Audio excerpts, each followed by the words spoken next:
Can't is not part of your vocabulary. If you just put your mind to it, you can do it. And you believe that? Yeah.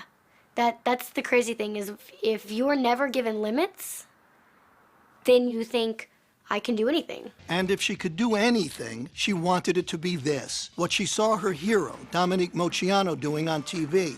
There was just one problem. Jennifer was born without legs, a devastating birth defect that had led her natural parents to abandon her the day she was born. It bothered me to think that there was a little girl that was left at the hospital, and she had no legs, so I thought she needed a family that would love her and take care of her. Sharon and her husband Gerald brought her home to the tiny town of Hardinville, Illinois. Population 50, they say, if you count the dogs and cats. They decided to raise her like they raised their 3 healthy sons, with no limitations and just one simple rule. Never say the word Can't. You said, I want to be a tumbler. You didn't have legs. Right. You kind of need those, most people think, to tumble. Well, think again. The girl who wasn't allowed to say can't was on her way to becoming a genuine gymnastics champion. She started at 7 on the trampoline with her dad. And after a few falls, she got the hang of it. In time, she was competing. And soon after that, she was dominating. And by high school, Jennifer Bricker, are you ready for this, was the tumbling champion of the state of Illinois. Soon, Jennifer was pursuing other sports too. Even one you'd figure she had absolutely no chance to play well, until it turned out she could steal the ball, even grab a few rebounds. And she could make baskets, too. She didn't consider herself handicapped. She was talking to some friends one time, and one of them said something about her being handicapped. She said, well, I'm not handicapped. And they said, well, you have to use a wheelchair. She said, just to keep them getting dirty. One day at age 16, out of curiosity, Jennifer asked her mother a question. Hey, is there anything that you, know about my adoption or biological family that you didn't tell me? I said, okay, but you gotta sit down. And she said, Mom, I'm always sitting.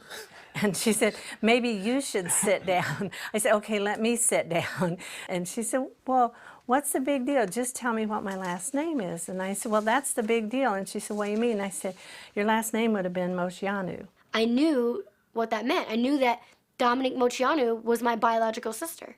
When she finally tracked Dominique down, Jennifer wrote her a letter. Inside the envelope were adoption papers, a photograph, and a stunning piece of news. My biological last name is Moceanu.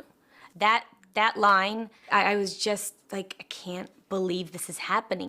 Everything was there. The evidence was there.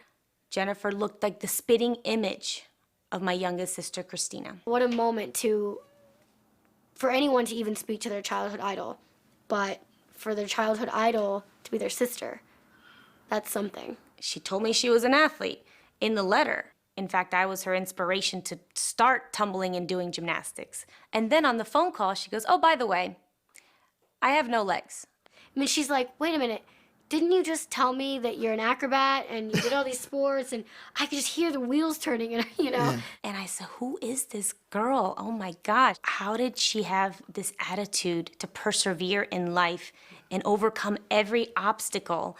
And she's my sister. Jennifer has moved out to Hollywood. Where else if you want to be a star? She drives a specially equipped car and lives a normal, independent life. And she's earning a living. How else? As a gymnast. She's an acrobat who has toured with Britney Spears. And now she's training for a classical performance at New York's Lincoln Center. We got to go to Ohio and got to watch her perform. The audience just went crazy. They stood up and they were whistling and screaming and clapping and all this, and I was blubbering.